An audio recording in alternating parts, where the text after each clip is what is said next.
I'm going to be setting up a patient in the lateral decubitus position so that we can demonstrate the upper extremity bone foam positioners.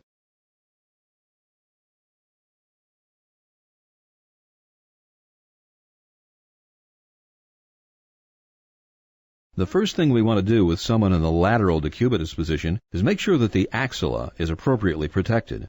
Bone foam has the axillary bump, which is designed to protect the axilla.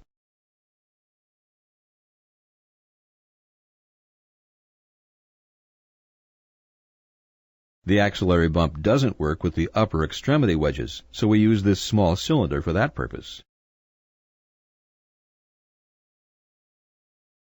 So I'm going to scoot the patient up like so. This will rest right under her latissimus, leaving the axilla free of any pressure. The next thing I want to do is create a platform for the upper extremity wedge positioner.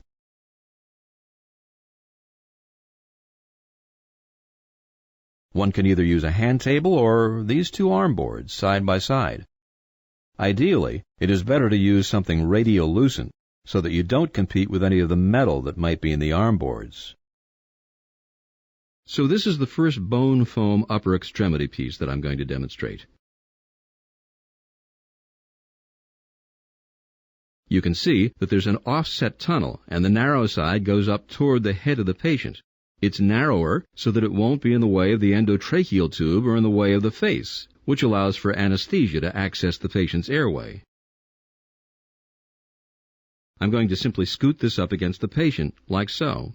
And you can see that we have this new modification of the block by cutting these corners in such a way to make sure that the endotracheal tube does not compete with the corner of the block. That's a recent modification. Now this would be something that I use for distal humerus fractures, possibly olecranon fractures.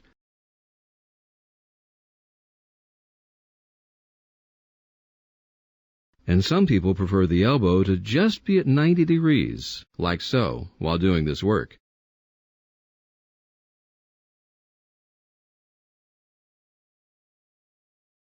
You can also see another feature is that because of the offset tunnel, the surgeon can manipulate the elbow to one side or the other while imaging, so that you get the opposite extremity out of the way.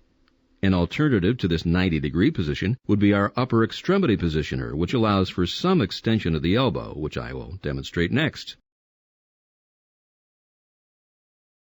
This is again part of our upper extremity series, and you can see that there's a much larger offset surface here, yet there's still an offset tunnel. This allows us to be able to access the down extremity and protect it from the IV, and make sure the IV is not kinked, even allow anesthesia to access it.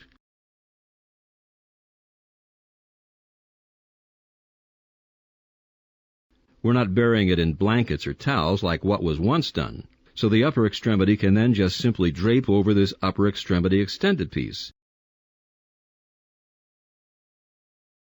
Again, it has the cutout, which then allows for the endotracheal tube to not compete with the wedge positioner. These come in different sizes as well to accommodate both small and large frames. The upper extremity wedge and block in this case are under the drape, and I almost always use it that way. Conceivably, one could bring it in over the drape, but what I do is simply drape out the wedges in this fashion.